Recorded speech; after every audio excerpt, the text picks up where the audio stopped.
दोस्तों, आज आप सुनेंगे शर्लॉक होम्स की कहानी the adventure of the crooked man Hindi में। ये करीब आधी रात का वक्त रहा होगा जब डॉक्टर वॉटसन के दरवाजे पर दस्तक हुई।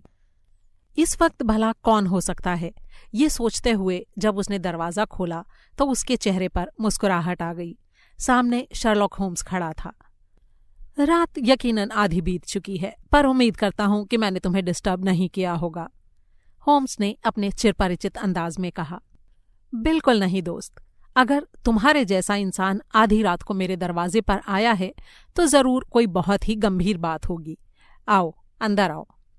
दोनों सोफे पर बैठ गए। शर्लॉक ने बिना किसी भूमिका के अपनी बात कहनी शुरू की। ये केस बड़ा ही उलझा हुआ है। मामला एक खून का है, लेकिन खून कैसे हुआ, किसने किया, ये अभी तक समझ में नहीं आया है। तुम्हें नींद तो नहीं आ रही? बिल्कुल नहीं होम्स, तुम अपनी बात जारी रखो। होम्स ने फिर से कहना शुरू किया। यह मामला एल्डरशॉट में हुई कर्नल बार्कली की रहस्यमय मौत का है। वो ब्रिटिश आर्मी रॉयल मंस्टर्स की रेजिमेंट में कर्नल था। फिलहाल एल्डर स्ट्रीट में उसका कैंप लगा था, लेकिन वो खुद एक कमांडिंग ऑफिसर की हैसियत से वहां से कुछ दूर अपने बंगले में रहता था। उसकी काबिलियत की तारीफ करनी होगी कि आर्मी ज्वाइन करने के बाद बहुत जल्दी ही तरक्की करते हुए वो एक साधारण सैनिक से कर्नल के पद पर जा पहुंचा था। उसकी शादी एक सार्जेंट की बेटी से हुई थी जिसका नाम है मिस नैन्सी डेवॉय। शादी के बाद वैसे तो पति पत्नी के संबंधों में कोई समस्या नहीं दिखाई देती थी, लेकिन उनके जानने वाले अक्सर दबी जुबान में ये कहते थे कि दोनों के बीच संबंध कुछ अच्छे नहीं थे। दोनों कभी भी एक दूसरे के साथ कहीं आते जाते नहीं थे। ये समस्या शायद कर्नल बार्कली की तरफ से न होकर उसकी पत्नी की तरफ से थी। कर्नल तो अपनी पत्नी को वैसे ही चाहता था जैसे दूसरे पति अपनी पत्नियों को चाहते हैं, लेकिन नैन्सी को अगर कहीं बाहर आना जाना होता था तो वो अकेले ही आती जाती थी। ये सब मुझे उसके गाड़ीवान और उसकी दोनों नौकरानियों से पता चला है, जो उनके साथ काफी लंबे समय से काम कर रहे थे। नैन्सी अक्सर चर्च की गतिविधियों में हिस्सा लेने के लिए वहां जाती थी। वहां भी वो अपने पति के साथ कभी नहीं जाती थी। वहां वो अपनी एक पड़ोसन सहेली को साथ लेकर जाती थी जिसका नाम है मॉरिसन। चर्च की ऐसी मीटिंग रात को 8 बजे से शुरू होकर करीब 1 घंटे तक चलती थी।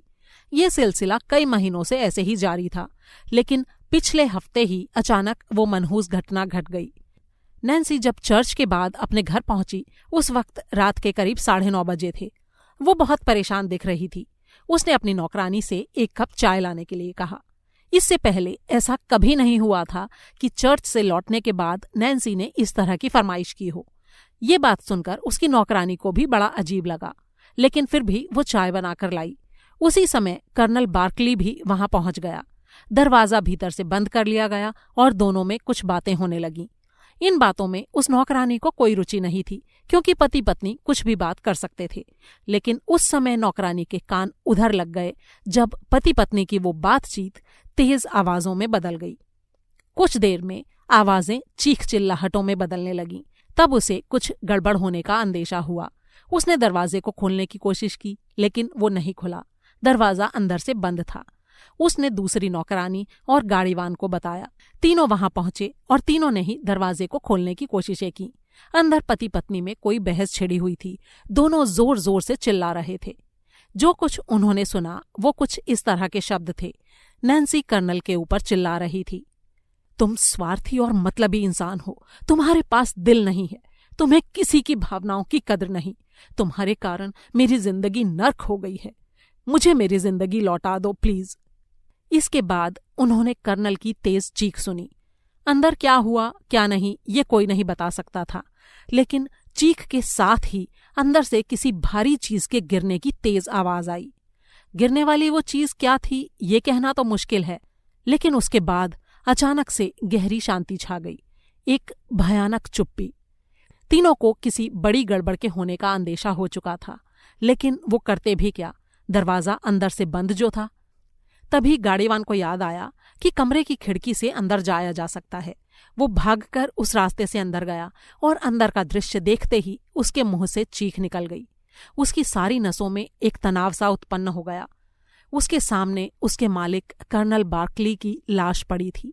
उसके सिर पर एक गहरा घाव था जिससे खून निकलकर बह रहा था और वहां एक छोटा तालाब सा बन गया था। मजे की बात ये थी कि नैन्सी भी पास में बेहोश पड़ी थी। बाहर से दोनों नौकरानियां दरवाजा खोलने के लिए चिल्ला रही थीं। कोच ने दरवाजे को खोलने की कोशिश की, लेकिन उसका ऑटोमेटिक ताला बंद था। उसने चाबी ढूंढने की कोशिश की ताकि ताला खोल सके, लेकिन लाख ढूंढने पर भी चाबी उसे वहां नहीं मिली। वो बड़बड़ाया, कमाल है, दोनों में से किसी एक ने तो ताला लगाया होगा, फिर चाबी कहाँ गई? लेकिन उसे कुछ समझ नहीं आया।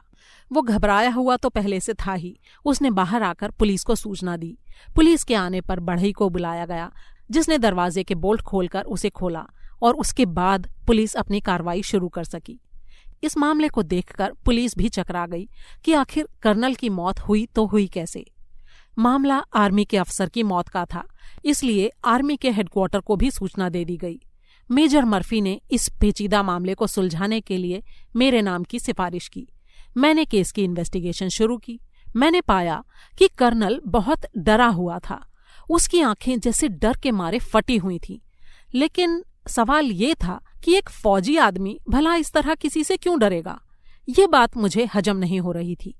इसका सीधा सा मतलब ये था कि उसने मरने से पहले जरूर कुछ ऐसा देखा था जिसने उसे इतना ज्यादा डरा दिया था।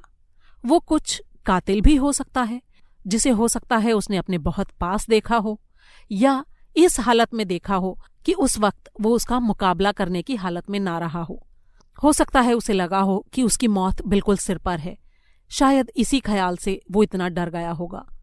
नौकरों से बातचीत करने के बाद मैंने भी कमरे में चाबी को ढूंढने की कोशिश की, लेकिन वो मुझे नहीं मिली। चाबी का वहां ना मिलना वाकई बहुत ही संदिग्ध और आश्चर्यजनक था। मैंने उसकी पड़ोसन सहेली मॉरिसन से भी बातचीत की, लेकिन उससे भी मुझे कत्ल से जुड़ी कोई खास जानकारी नहीं मिली। नैन्सी पुलिस के शक के दायरे में थी, लेकिन पुलिस इस बात का कोई जवाब नहीं दे पा रही थी कि यदि उसी ने कर्नल को मारा है तो फिर वो खुद बेहोश कैसे हो गई। तब मैंने अपना ध्यान फिर से कर्नल की दोनों नौकरानियों और उसके गाड़ीवान पर लगाया। तब उनमें से एक नौकरानी ने दिमाग पर जोर डालते हुए मुझे ये बताया कि जब दोनों एक दूसरे पर आरोप लगा रहे थे तो उन्होंने नैन्सी के मुंह से एक नाम सुना था, डेविड। डॉक्टर वॉटसन ने शर्लॉक को टोकते हुए कहा, लेकिन डेविड मारे गए कर्नल का पहला नाम भी तो हो सकता है, जैसे डेविड बार्कली। नहीं, ऐसा नहीं है, शर्लॉक ने कहा। कर्नल का पूरा नाम जेम्स बार्कली है। ओह खैर, फिर क्या हुआ? फिर नैन्सी को अस्पताल भेज दिया गया और कर्नल की लाश को पोस्टमार्टम के लिए। डॉक्टर वॉटसन ने कुछ सोचते हुए कहा, इस केस में कोई दम नहीं लगता। साफ पता चल रहा है कि नैन्सी सबको बेवकूफ बना रही है। कमरे में सिर्फ वो और कर्नल थे। उसी ने कर्नल के सिर पर किसी भारी चीज से वार करके उसकी हत्या कर दी होगी और फिर हत्या के आरोप से बचने के लिए बेहोश होने का नाटक किया होगा। पुलिस को गुमराह करने के लिए उसी ने ही कमरे की चाबी भी गुम की होगी। यदि ऐसा होता तो चाबी मुझे कमरे के अंदर ही कहीं पर जरूर मिलती। मैंने हर कोना छान मारा, लेकिन चाबी मुझे कहीं नहीं मिली। ये एक इत्तेफाक भी तो हो सकता है कि चाबी बाद में कमरे में ही मिल जाए। कभी कभी चीज हमारे एकदम सामने होती है, लेकिन हम उस तक पहुंच नहीं पाते। डॉक्टर वॉटसन ने कहा, नैन्सी पर मेरे शक न करने की एक वजह और भी है, और वो वजह है खिड़की के बाहर किसी इंसान के पैरों के निशान। तो तुम्हारे कहने का मतलब है कि वहां कोई और इंसान भी था? बिल्कुल। जिस कमरे में खून हुआ उस कमरे की दीवारों को म्यूजियम जैसा बनाया गया था। शायद कर्नल को कुछ एंटीक चीजें जमा करने का शौक था, जैसे तलवारें, पुराने चाकू, बर्छी, ढालें, गदा वगैरह। मेरी कहानी के हिसाब से कोई ऐसा था जो कमरे के बाहर खड़ा रहकर उनकी बातें सुन रहा था। जरूर वही आदमी खिड़की के रास्ते अंदर घुसा होगा। उसी ने मौका देखकर कर्नल के उन्हीं एंटीक जमा किए गए हथियारों में से एक भारी हथियार उठाकर उसका वार कर्नल पर किया होगा, जिससे उसकी तत्काल मौत हो गई। वो भयानक दृश्य देखकर नैन्सी भी अपने होशो हवास खो बैठी होगी और बेहोश हो गई होगी। उसके बाद हत्यारे ने कमरे से भागने की कोशिश की होगी। वो दरवाजे की तरफ गया होगा। दरवाजे की चाबी उस समय अंदर से दरवाजे में ही लगी होगी। उसने चाबी को घुमाकर ताला खोलने की कोशिश की होगी, लेकिन तभी बाहर मौजूद नौकरों की आवाजें सुनकर वो घबरा गया होगा। हालांकि दरवाजा अंदर से बंद था, पर फिर भी उसे लगा होगा कि कहीं वो लोग दूसरी चाबी से दरवाजे को खोल ना लें। इस डर से उसने चाबी को वहां से निकाल लिया होगा और खिड़की के रास्ते ही वहां से भाग गया होगा और साथ ही चाबी को भी अपने साथ ले गया होगा। तुम्हारी कहानी तो रोचक लग रही है, डॉक्टर वॉटसन ने कहा। इस रोचक कहानी में एक और भी रोचक किरदार अभी और है। और वो कौन है भला? डॉक्टर वॉटसन ने पूछा। ये रोचक किरदार एक छोटा चूहे जैसा पहने पंजों वाला एक जानवर होना चाहिए। इसका पता तुम्हें कैसे चला? क्या चूहे जैसा जानवर भी वहां अपने पैरों के निशान छोड़कर गया था? डॉक्टर वॉटसन ने मजाक में पूछा। ये मजाक की बात नहीं है मेरे दोस्त, जानवर भी अपने निशान छोड़ते हैं, ये देखो। इतना कहते हुए शर्लॉक ने अपनी जेब से मोड़ा हुआ एक कागज निकाला और उसे खोलकर वॉटसन को दिखाया। उस पर कुछ छोटे छोटे पंजों के निशान बने थे। डॉक्टर वॉटसन ने हैरानी से उन्हें देखा और फिर कहा, लेकिन इसमें अजीब क्या बात है? बाहर गार्डन में तो ऐसे जानवर घूमते हो सकते हैं। जरूर घूमते हो सकते हैं मेरे दोस्त, लेकिन ठीक ऐसे ही निशान मुझे कर्नल के कमरे की उसी दीवार पर लटके हुए पर्दे से भी मिले जहां उसका कत्ल हुआ। और ये संयोग नहीं है। बंद खिड़कियों से ऐसे जानवर अंदर नहीं आ सकते। इसका साफ मतलब ये है कि वो जानवर उस हत्यारे के साथ ही अंदर आया हो सकता है, या फिर क्या पता वो उसके साथ ही हो। अभी हमें ये भी नहीं पता कि चर्च से वापस आते समय नैन्सी अचानक परेशान क्यों हो गई। चर्च से वापस लौटते हुए उसके साथ आखिर ऐसा क्या हुआ था? मुझे इस बात की हैरानी है कि उसकी पड़ोसन सहेली से तुम्हें कोई खास जानकारी क्यों नहीं मिल पाई, जबकि वो तो उसके साथ रोज चर्च आती जाती थी, वॉटसन ने कहा। यही बात सोचकर मैं दोबारा मॉरिसन से मिला। मैंने उसे स्थिति की गंभीरता के बारे में बताया। मैंने उसको बताया कि उसकी चुप्पी नैन्सी को खतरे में डाल सकती है, क्योंकि कानून उसे ही कातिल समझ रहा है। तब उसने मुझे कुछ नई बातें बताईं। उसने मुझे बताया कि चर्च से लौटते समय हम लोग अक्सर हडसन स्ट्रीट से गुजरते थे, जो अधिकतर सुनसान रहती है। हत्या वाली रात भी हम वहां से गुजरे। अचानक एक आदमी नैन्सी के सामने आ गया। वो अधेड़ उम्र का था। उसने पुराने गंदे से चमकदार कपड़े पहन रखे थे, जैसे गलियों फुटपाथों पर हाथ की सफाई के खेल दिखाने वाले जादूगर वगैरह पहनते हैं। नैन्सी को देखकर उसके मुंह से हैरानी के साथ निकला, ओह नैन्सी, ये तुम हो? उफ, मुझे यकीन नहीं होता।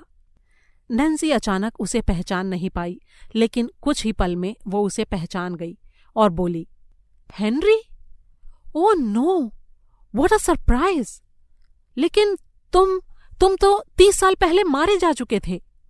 जल्दी ही नैन्सी को मेरी उपस्थिति का एहसास हुआ और वो हेनरी को एक तरफ ले गई, जहां से अब मैं उनकी बातें नहीं सुन सकती थी।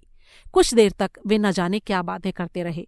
फिर जब नैन्सी उससे अलग हुई तो वो आदमी जो भी था नैन्सी से बहुत गुस्सा नजर आया। उसने मेरी तरफ आती हुई नैन्सी को चेतावनी के अंदाज में गुस्से में मुक्का दिखाया।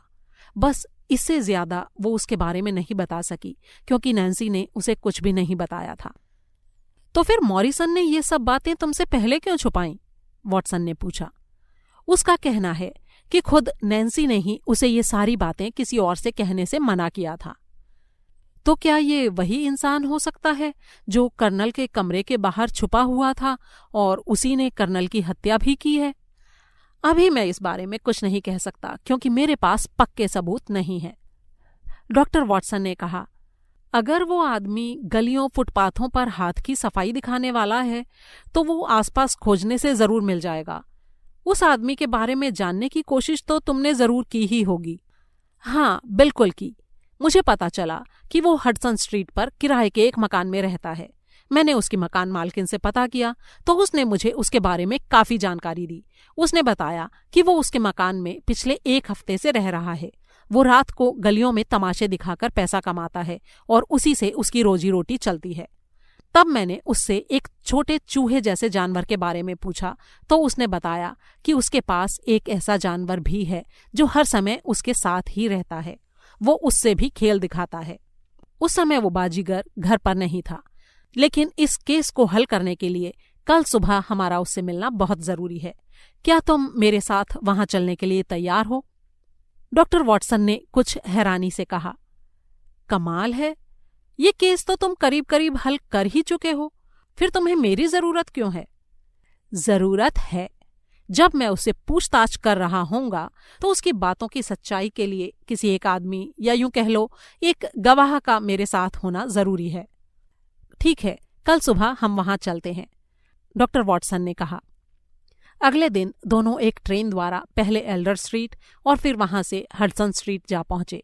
बाजीगर अपने घर पर ही था। दोनों तूफानी झोंके के समान भीतर घुस गए। उन्हें इस प्रकार अचानक अंदर घुसा देखकर बाजीगर चौंक पड़ा। अरे, कौन हो तुम दोनों? इस तरह मेरे घर में घुस आने का क्या मतलब है? शर्लॉक ने आते ही उसके घर की छानबीन शुरू कर दी। उसकी तेज नजरें कैमरे की तरह चारों तरफ का मुआयना करते हुए घूम रही थीं। उसने बड़े ही आराम से कहा, परेशान मत होइए मिस्टर हेनरी, मुझे जासूस शर्लॉक होम्स कहते हैं और ये मेरे साथी डॉक्टर वॉटसन हैं। हम तुमसे कुछ बातें करना चाहते हैं। मैं तुम्हें जानता भी नहीं तो मैं तुमसे बातें क्यों करूं? हमें नहीं जानते, लेकिन कर्नल बार्कली और मिस नैन्सी को तो जरूर जानते होंगे। ये सुनते ही उसके चेहरे पर कई रंग आए और चले गए। उसके कत्ल से मेरा क्या मतलब? उसने खुरदुरे स्वर में कहा। लेकिन हमने तो ये तुम्हें बताया ही नहीं कि उनका कत्ल हो चुका है। वो बौखला गया। मैंने अखबार में पढ़ा था। तुम वो आखिरी इंसान हो जिसने आखिरी बार कर्नल को देखा। तुम इस शहर में आए और वो दुनिया से चला गया। इस बारे में तुम्हारा क्या कहना है? मेरा उससे कोई मतलब नहीं है, मैं उसके बारे में कुछ नहीं जानता। इतना कहकर उसने पीठ घुमा ली। ये बात तुम मुझसे नजरें मिलाकर नहीं बता सकते? शर्लॉक ने बड़े आराम से पूछा। चले जाओ यहां से, निकल जाओ। मैं तो चला जाऊंगा, लेकिन ये याद रखना कि नैन्सी को भी जेल हो जाएगी। कर्नल के कत्ल का इल्जाम उसी पर है। सिर्फ तुम हो जो ये जानते हो कि ये कत्ल उसने नहीं किया है।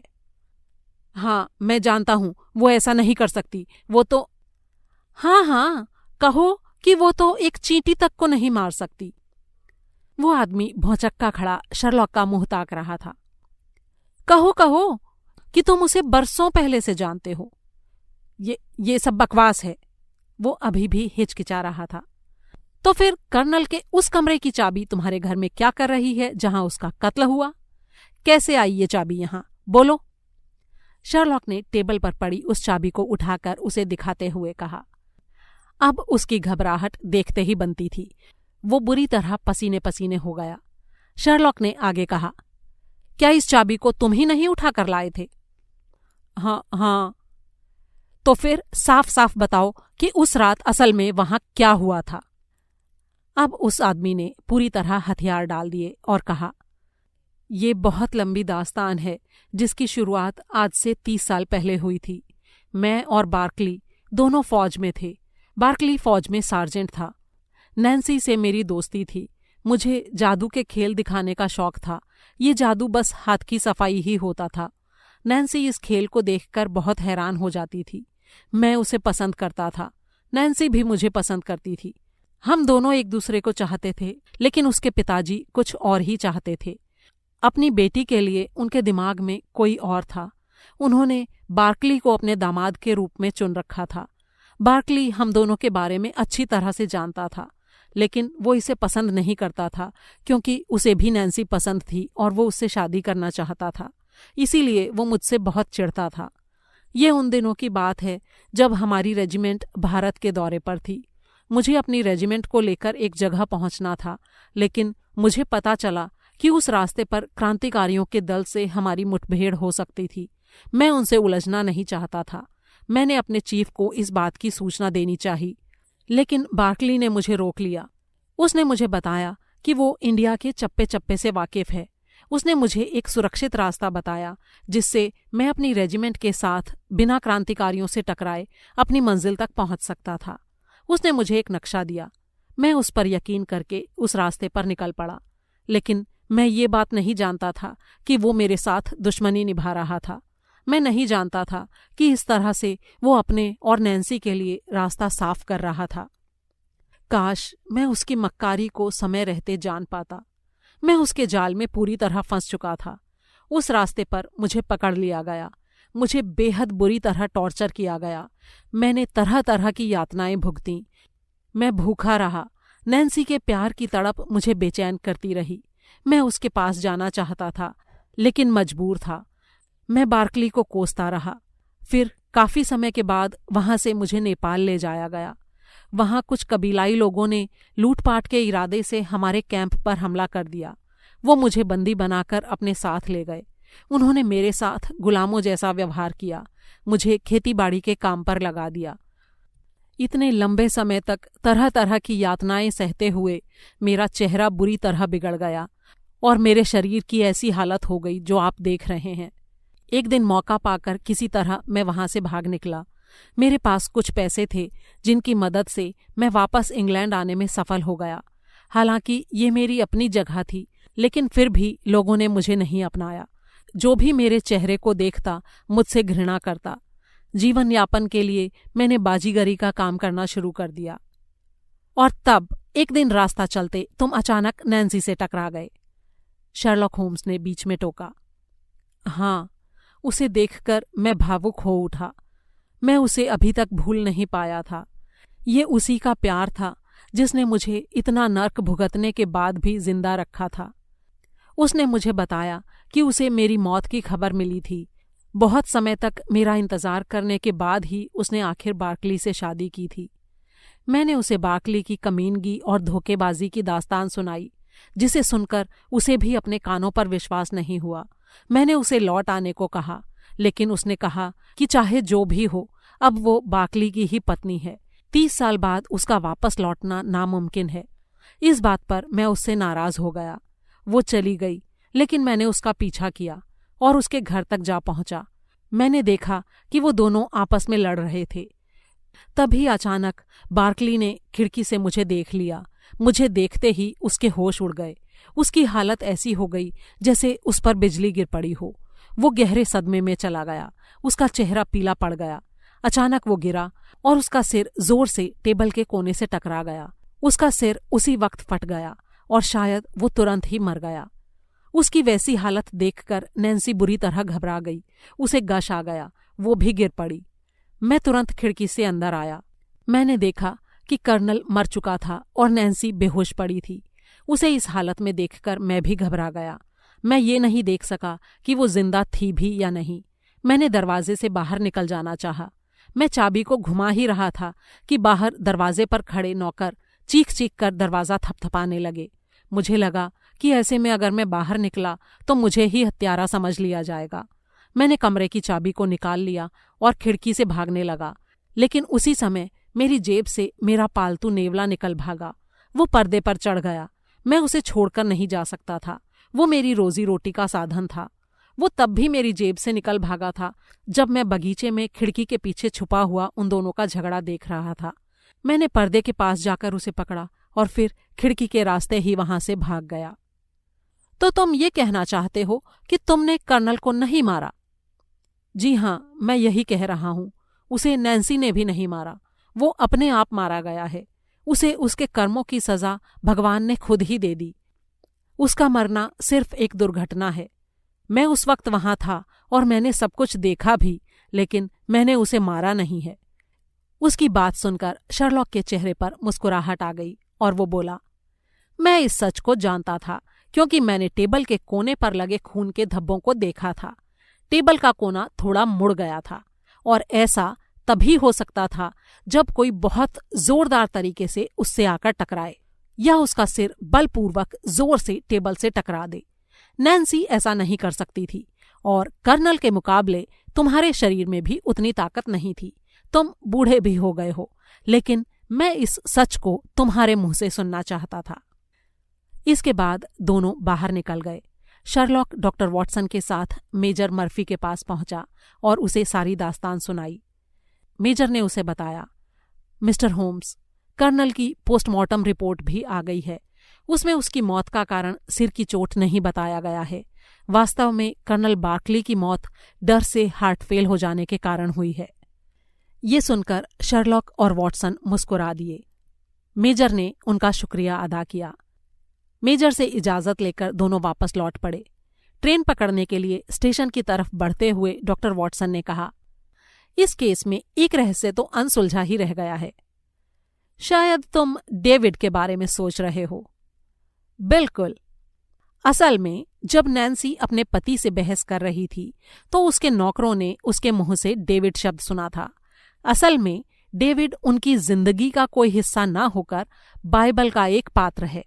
बाइबल की एक कहानी में डेविड का ठीक वही रोल है जो कर्नल ने नैन्सी और हेनरी की कहानी के बीच निभाया था। बहस करते हुए वो कर्नल बार्कली की तुलना डेविड से कर रही थी। कमाल है, हैरानी से डॉक्टर वॉटसन ने कहा। तुम्हारे पास तो हर एक बात का जवाब मौजूद है। मुश्किल से मुश्किल केस की इन्वेस्टिगेशन भी ऐसे ही एक एक सवालों के जवाबों पर टिकी होती है मेरे दोस्त। एक सवाल का जवाब भी ना मिले तो समझो कहीं कुछ गड़बड़ है।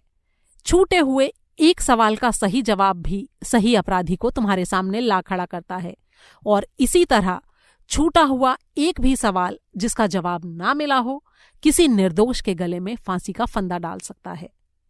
सही कहा तुमने, डॉक्टर वॉटसन ने संतुष्टि से जवाब दिया और दोनों ट्रेन में आ बैठे। मौसम और भी सुहावना हो गया था। दोस्तों, ये कहानी आपको कैसी लगी, इसके बारे में अपनी राय कमेंट बॉक्स में शेयर करना ना भूलें। जल्दी ही एक और कहानी के साथ फिर मिलेंगे। अलविदा।